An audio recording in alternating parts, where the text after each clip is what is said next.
एक वरदा हरी विठ्ठल श्री ज्ञानदेव तुकाराम पंढरीनाथ भगवान की जय। गोपाल कृष्ण भगवान की जय।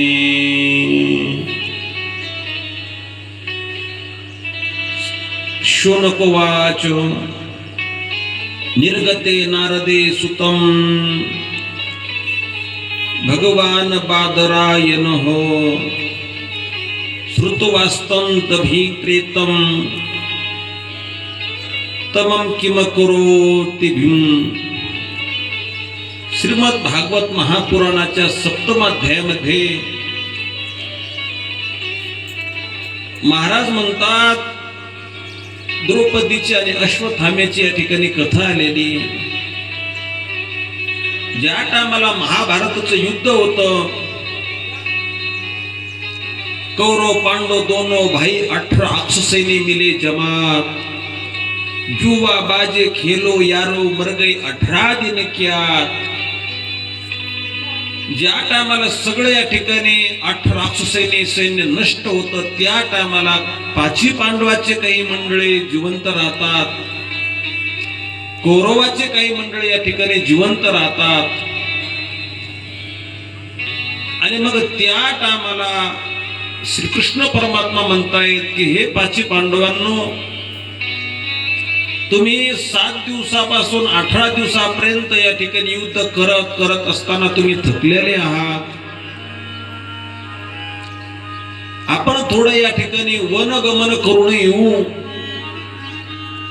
आणि वनगमन करून आल्याच्या नंतर विश्रांती या ठिकाणी घेऊ। कृष्ण परमात्मा 5 पांडव वनाकडे या ठिकाणी वाटचाल करतायत आणि इकडे अश्वत्थामा असा विचार करतो, अरे ज्या 5 पांडवाने रणांगणामध्ये युद्धामध्ये माझ्या बापाला द्रोणाचार्याला या ठिकाणी मारलेले, आपल्या वडिलांना मारण्याचा या ठिकाणी सूड आपण या ठिकाणी घ्यायचा आहे। एकही 5 पांडव या ठिकाणी जिवंत ठेवायचा नाही, सूड घ्यायचा आहे। समोरासमोर या ठिकाणी आपण जर 5 पांडवाला मारण्याकरता गेलो तर 5 पांडव या ठिकाणी आपल्याला समोरासमोर युद्धामध्ये या ठिकाणी मारू शकत नाहीत, उलट तेच आपल्याला या ठिकाणी मारतील। आणि मग अश्वत्थामा कपट बुद्धीचा या ठिकाणी उपयोग करतो की 5 पांडवाला रणांगणामध्ये मारायचं नाही तर रात्री झोपेमध्ये या ठिकाणी मारायचं, असं कपट बुद्धीचा या ठिकाणी स्वीकार केला जातो। 5 पांडव या ठिकाणी निघून जात आहेत। 5 पांडव निघून गेल्याच्या नंतर त्या पर्णकुटीमध्ये, त्या पालामध्ये द्रौपदीची 5 मुलं या ठिकाणी झोपलेली असतात। अश्वत्थामा दिवसभर या ठिकाणी विचार करतो, कशाने 5 पांडव मारावे, कशाने मारावे। शस्त्र आणल्या जातं, दिवसभर त्या शस्त्राला या ठिकाणी धार दिल्या जाते। धार दिल्याच्या नंतर रात्रीच्या 12 वाजता पर्णकुटीच्या पाठीमागे येऊन उभा राहतो।